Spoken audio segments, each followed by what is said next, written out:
Hey, Dad.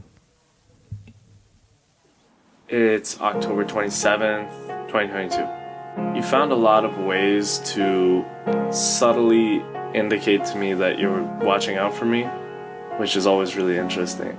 I remember about 2 weeks after you passed, I went for a walk with this girl who I would call my girlfriend.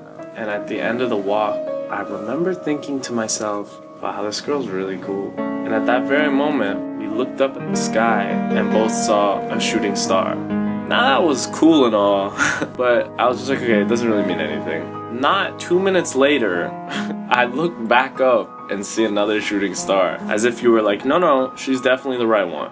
That was the first time. The second time was when I cracked my head open.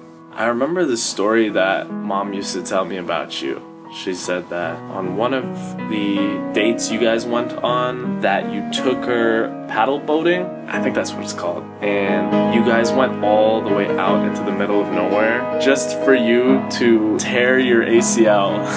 And she always tells me this story because she's like, I had to paddle us all the way back. It was a disaster. He was in so much pain. I thought that story was really funny. I wanted to tell Lover. Why did I want to tell her? Because we were going on a hike, and it was the first time that we had actually gone away together. Like, I'm gonna tell her this story, but I figured I'd tell her the story after our hike was over. So we went on this hike. It was beautiful. We would go to this waterfall, and I actually ended up telling her that I love her for the first time under the waterfall. It was one of the most beautiful moments in my entire life. As I turn around to get back to our backpacks, I went headfirst into a rock. That moment was terrifying. I wish I could explain to you how terrifying it was. I thought I was gonna die, but all I could really think of is all the things that you had taught me.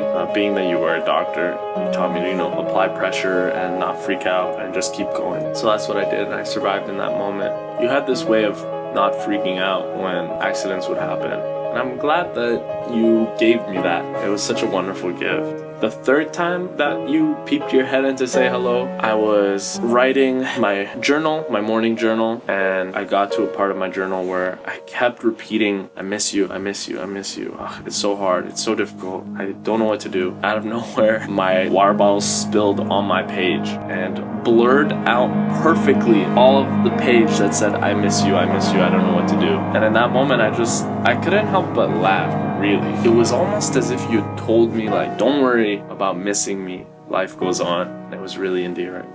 I'm really glad you gave me the strength and toughness to deal with this world. And I appreciate it more and more every day that passes. Thank you so much. I hope we get to have a fire conversation tomorrow. As always. Bye.